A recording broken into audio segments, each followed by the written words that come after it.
ज्ञानेश्वरीची अविटगोडी चाखू इच्छिणाऱ्या सर्व श्रोत्यांना आमचा नमस्कार. सर्व श्रोत्यांनी पूर्ण चित्त एकवटून ध्यानस्थ बसून डोळे मिटून शांतपणे ज्ञानेश्वरीच्या ओव्यांचा आस्वाद घ्यावा ही नम्र विनंती.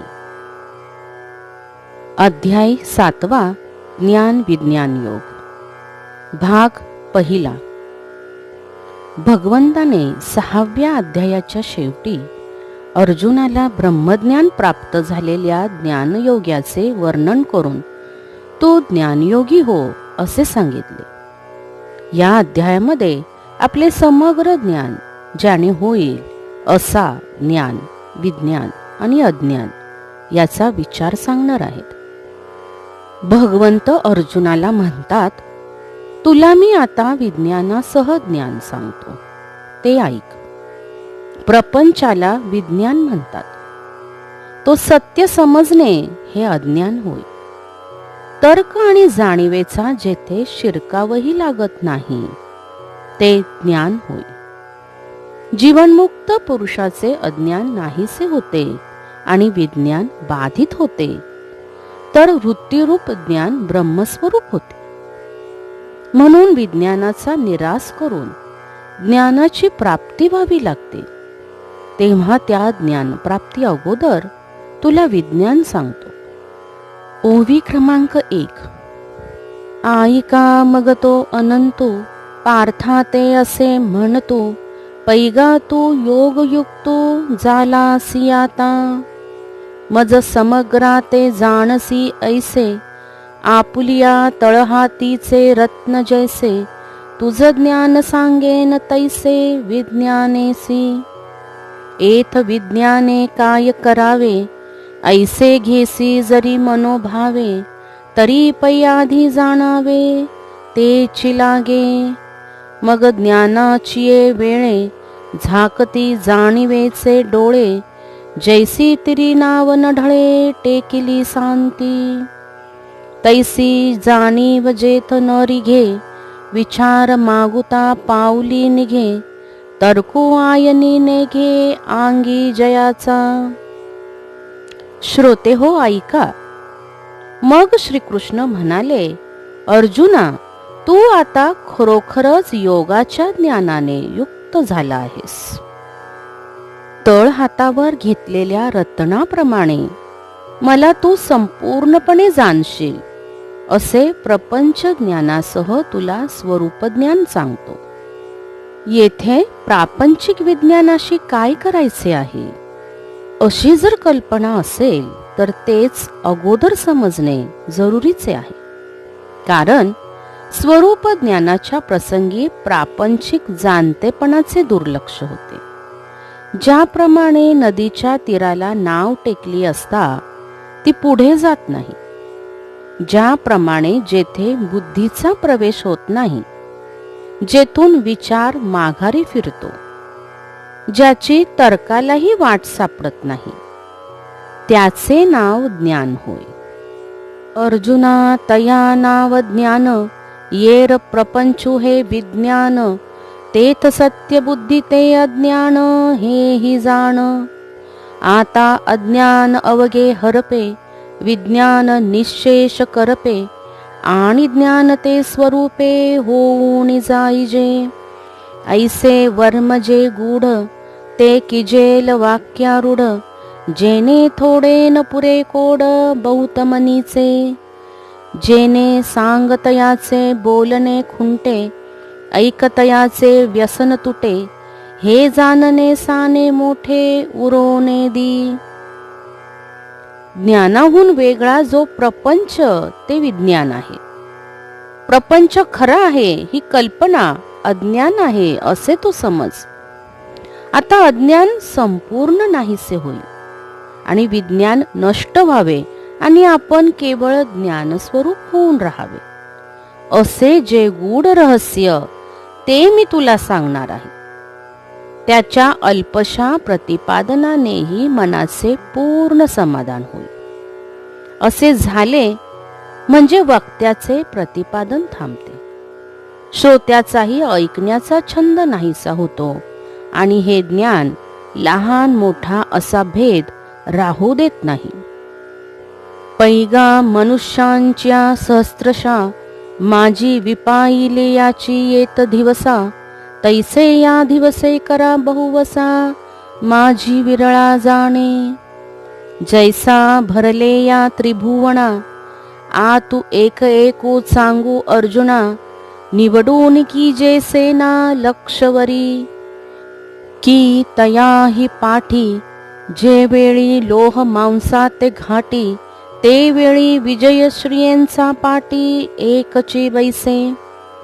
तैसे आस्थेचा महापुरी रिघता ती कोटीवरी, परिप्राप्तीचा पैल तरी विपाईला निगे. म्हणून सामान्य गा नोहे हे सांगता वडील गोठी गा आहे, परी ते बोलो येईल पाहे आता प्रस्तुत ऐके. हजारो माणसांमध्ये एखाद्यालाच ज्ञानप्राप्तीचा छंद असतो आणि अनेक इच्छा करणाऱ्यांमध्ये माझ्या स्वरूप ज्ञानास एखादाच जाणतो.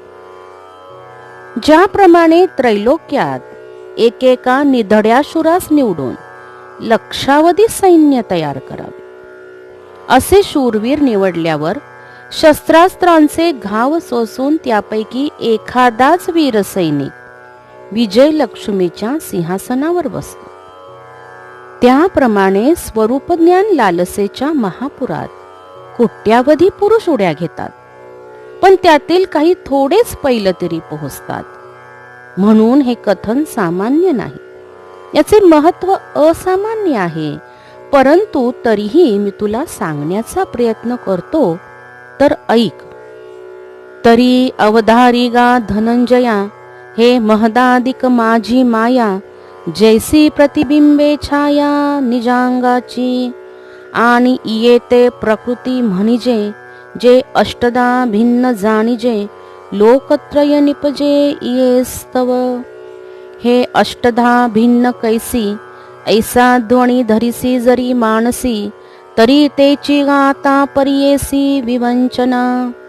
आप तेज गगन मही मारुत मन, बुद्धी अहंकार हे भिन्न आठे भाग. पार्था ऐक, आपल्या देहाची जशी पडसावली पडावी तशी ही महत्त्व वगैरे माया माझी सावली आहे. या मायेलाच प्रकृती म्हणतात. हिचे 8 प्रकार आहेत. हिच्यामुळे त्रैलोक्य उत्पन्न होते. हे 8 प्रकार कोणते अशी शंका तुला येईल, तर ऐक. पाणी, अग्नी, आकाश, पृथ्वी, वारा, मन, बुद्धी आणि अहंकार हे प्रकृतीचे 8 प्रकार आहेत. आणि या 8ची जे साम्यावस्था ते माझी परम प्रकृती पार्था, तिये नाम व्यवस्था जीव ऐसी. जे जडा ते जीववी, चेतने ते चेतवी, मना करवी मानवी शोकमोह. पै बुद्धीचा अंगी जाणणे, ते जियेचिये जवळिकेचे करणे, जिया अहंकाराचे निविदाने जगची धरिजे. आणि हे 8 प्रकार ज्या ठिकाणी लीन होऊन असतात तीच माझी श्रेष्ठ प्रकृती असून तिला जीव असे नाव आहे. ती जडाला सजीव करते, चैतन्य चेतविते. इच्छामुळे मनात शोक मोह आदी विकार उत्पन्न होतात. हिच्या सानिध्यामुळेच बुद्धीला ज्ञान होते आणि त्या बुद्धीने अहंकाराच्या कौशल्याने जगत धारण केले आहे. ते सूक्ष्म प्रकृती कोडे, जै स्थूळाच्या आंगा घडे, तै भूतसृष्टीची पडे टाकसाळ. चतुर्विधू ठसा उमटो लागे आपैसा, मोला तरी सरिसा परीथरची आनान.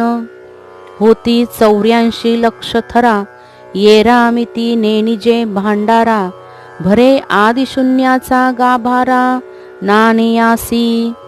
ऐसे एक तुके 5 भौतिक, पडती बहुवस टाक, मगतिये समृद्धीचे लेख प्रकृतीची धरी.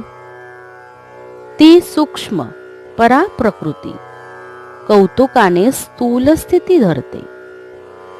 तेव्हा प्राणीवर्गरूपी म्हणजे प्राणी मात्रांच्या उत्पत्तीची टाकसाळ सुरू होते आणि मग या टाकसाळीतून अंडज, स्वेदज, जारज, उद्भिज्ज अशा 4 प्रकारच्या आकृती आपोआप निर्माण होतात. त्याची किंमत सारखीच असली तरी जाती मात्र वेगवेगळ्या असतात. अशा 84 लक्ष योनीचे प्रकार होतात. याशिवाय मुख्य जातीमध्ये असंख्य पोटजाती आहेत, त्याची गणती नाही. या प्राणीरूप नाण्यांनी मायेचा गाभारा भरून जातो. त्याप्रमाणे पंचमहाभूतांची एकाच योग्यतेची असंख्य नाणी तयार होतात आणि मग त्याची मोजमाप एकट्या प्रकृती मायेलाच करता येते.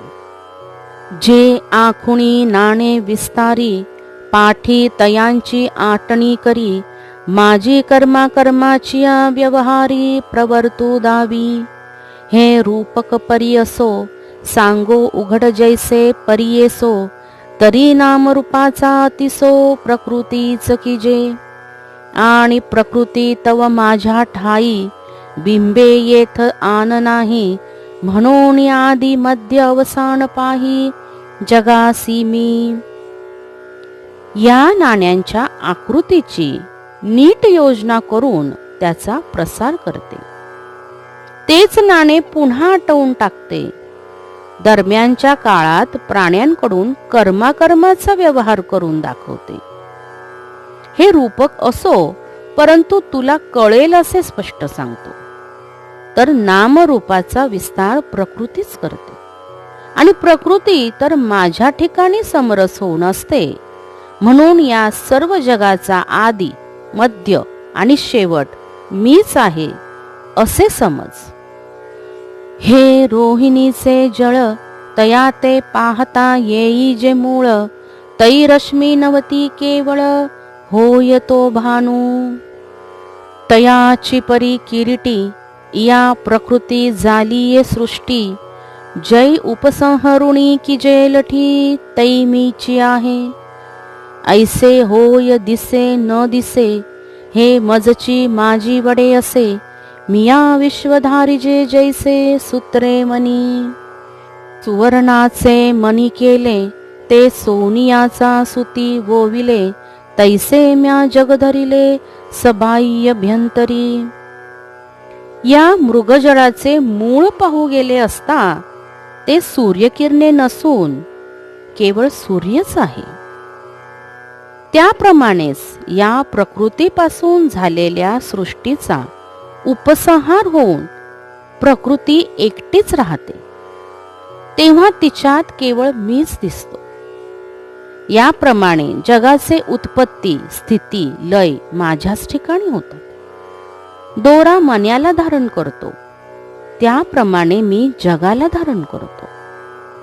सोन्याचे मणी सोन्याच्या सुतात गुंफावेत, त्याप्रमाणे हे विश्व अंतर्बाह्य मीच धारण करीत असतो. म्हणून उदकी रसू, का पवनी जो स्पर्शू, शशी सूर्यी जो प्रकाशू, तो मीची जाण. तैसाची नैसर्गिकू शुद्ध, मी पृथ्वीचा ठाई गंधू, गगनी मी शब्दू, वेदी प्रणवू. नराचा ठाई नरत्व, जे अहंभावीये सत्व, ते पौरुष मी हे तत्व बोली जत असे.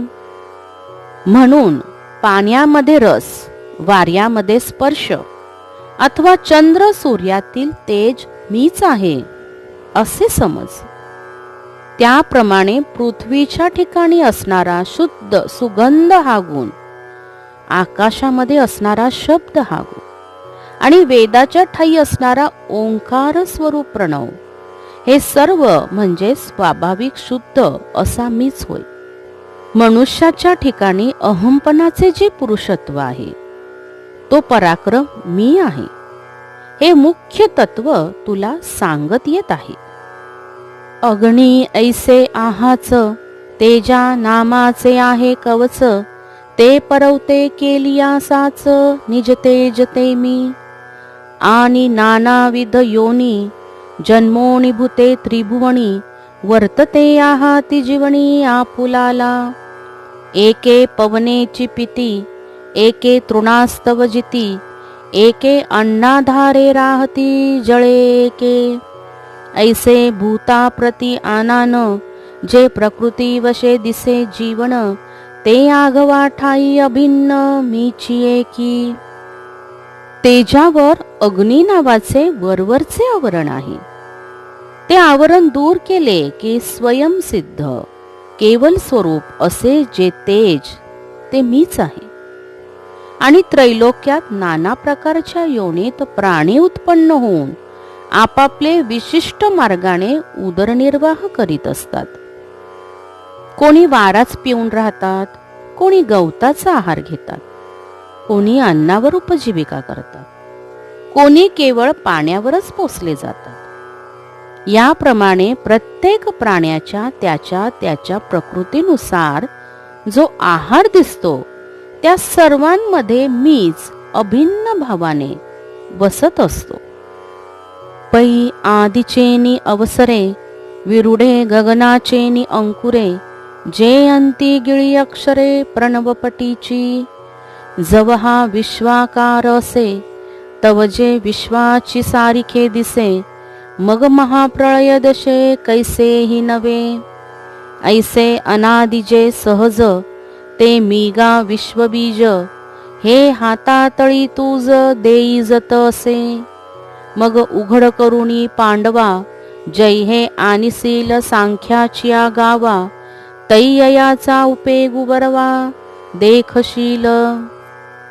जे आत्मतत्व सृष्टीच्या उत्पत्ती काळी आकाशरूपाने अंकुरले, वाढले आणि विश्वसंहाराचे वेळी ओंकाररूपी पटावरील अक्षरांना गिळून नाहीसे करते.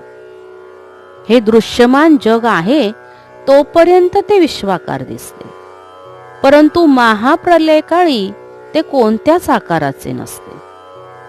अशा प्रकारे जे अनादी स्वयंसिद्ध असे विश्वबीज आहे ते मीच आहे, हे मी तुला स्पष्ट सांगतो आहे. नंतर हे चांगले नीट समजावून घेऊन तू याचा विचार करशील तर तुला कळेल की याचा चांगला उपयोग आहे. परी हे अप्रासंगिक अलाप, आता असतू न बोलो संक्षेप, जाण तपियांचा ठाई तप ते स्वरूप माझे. बळियान माझी बळ, ते मी जाणे अढळ, बुद्धिमंती केवळ बुद्धी ते मी. भूतांच्या ठाई कामू, तो मी म्हणे आत्मारामू, जेने अर्थास्तव धर्मू थोरू होय. एरवी विकाराचे पैसे, करी कीर इंद्रियाचे याची ऐसे, परी धर्मासी वेखासे जाऊने दीन. परंतु हे विषयांतर पुरे. आता तुला मी हे तत्व थोडक्यात सांगतो. तपस्व्याच्या ठिकाणी असलेले तप ते मीच आहे. बलवानातील बल, बुद्धिवानांच्या ठिकाणी असलेली बुद्धी ही मीच आहे असे निश्चित समज. ज्या कामाच्या योगाने धर्माचा उत्कर्ष होतो आणि प्राणीमात्राच्या ठिकाणी असणारा काम तो मीच आहे असे आत्माराम श्रीकृष्ण म्हणाले. एरवी हा शुद्ध काम विकाराच्या फैलावाने इंद्रिय तृप्तीची कर्मे करतो, परंतु ती कर्मे धर्मास विरुद्ध जाऊ देत नाहीत. जे अप्रवृत्तीचा अभाटा, सांडून विधीची या निघे वाटा, ते विची नियमाचा दिवटा सवे चाले. कामू ऐशिया वोजा प्रवर्ते, म्हणून धर्मासी होय पुरते. मोक्ष तीर्थीचे मुक्ते संसारू भोगी. जो श्रुती गौरवांच्या मांडवी, काम सृष्टाचा वेलू वाढवी. जव कर्म फळेसी पालवी, अपवर्गी टेके. कारण की हा काम शास्त्र निषिद्ध कर्माची आडवाट टाकून विधियुक्त कर्माचरणाच्या राजमार्गाने निघतो. आणि या मार्गाने जात असताना त्याच्या हाती नियमरूपी मशाल असते. अशा सावधपणाने काम विधियुक्त व्यवहार करू लागला असता धर्माची पूर्णता होते. मग तो काम संसार सुखाचा उपभोग घेतो, म्हणजे मोक्ष तीर्थातील मोतीच भोगतो. जो काम वेदाच्या थोरपणाच्या मांडवावर कर्मसृष्टीरूपी वेल कर्मासह त्याची पाने मोक्षाला जाऊन भिडेपर्यंत वाढवतो. वेदांनी गौरविलेले कर्माचरण तो मोक्षप्राप्तीपर्यंत करतो. ईसा नियतू का कंदर्पू जो भूताया बीजरूपू, तो मी म्हणे बापू योगियांचा. हे एकैक किती सांगावे, आता वस्तुजातची आघवे, मजपासून जाणावे विकारले असे. असा जो नियंत्रित आणि प्राण्याच्या उत्पत्तीचे कारण असणारा बीजरूप काम मीच आहे, असे योगी श्रेष्ठ परमात्मा श्रीकृष्ण म्हणाले. असे एक एक किती सांगू. आता जेवढे म्हणून पदार्थ आहेत ते सर्व माझ्यापासूनच आकाराला आले आहेत. येथपर्यंत 52 ओव्या समाप्त झाल्या आहेत. यापुढील ओव्या आपण अध्याय 7 भाग 2 यामध्ये पाहणार आहोत. राम कृष्ण हरी. राम कृष्ण हरी.